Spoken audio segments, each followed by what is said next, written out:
गतकाली सकाळु खोर्धा अबकारी विभाग हाथ में धरा पड़ी 40 केजी गंजेई भर्ती अखा ब्याग। प्रकाश कौन सूत्रु खबर पाई अबकारी कर्मचारी पुबसाई अंचल छकी आसुवा एक मारुति सुजुकी गाड़ी को अटकाई खानी तलाश करते देखा गंजेई भर्ती ब्याग। से गाड़ी 35 केजी गंजेई सह आसाम को गिरफ्त करते। आसाम है सुशांत बेहरा से अन्य एक स्थान 5 केजी गंजेई जबत करथिबा बेले आसाम है शहीद मंडल नायक। आसाम को आज कोर्ट चालाण कर एक सांबादिक सम्मेलन अबकारी सुपरिटेडेंट श्रीमती सुमती त्रिपाठी प्रकाश करते जबत गंजेईर मूल्य 4 लाख होता प्रकाश करते।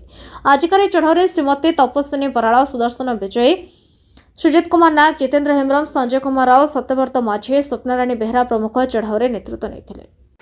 7:30 समय पुबसाई अंचल पेट्रोलिंग करते mobile unit Khordha mobile unit patrolling कला बेले गोटे इनफर्मेशन आसला जे गोटे मारुति सुजुकी कार के जाऊँगी व्हाइट कलर आखिरे गंजेई नहीं जड़े जाऊँ। तो से अनुसार मान से छकी रही गाड़ी आसला गाड़ी को अटकैले से आसामी जी था सुशांत बेहरा पचारे से गंजेई अच्छे स्वीकार कला से टोटाल गंजेई 2टा बस्तार टोटाल था 35 केजी गंजेई। आउ सुशांत बेहरा है कंधमाल से फुलबाणी भुवनेश्वर चालान करूला से गंजेई बोली स्वीकार कला।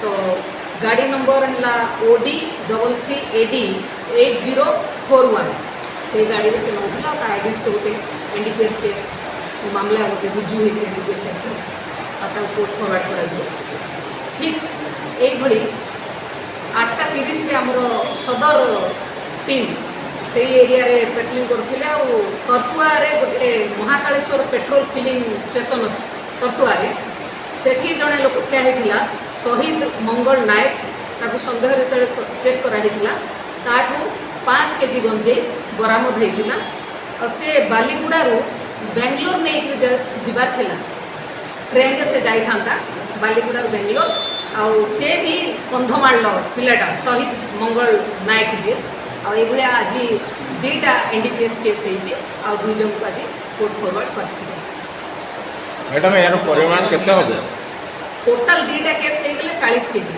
प्रथम केस जो कार मारुति सुजुकी कार से 35 केजी आउ सेकंड केस रे 5 केजी गंजेई बरामद होइछि। एकर अमाउंट केते हो गोटे केजी को 10,000 तो से हिसाब रे 40 केजी को चलो।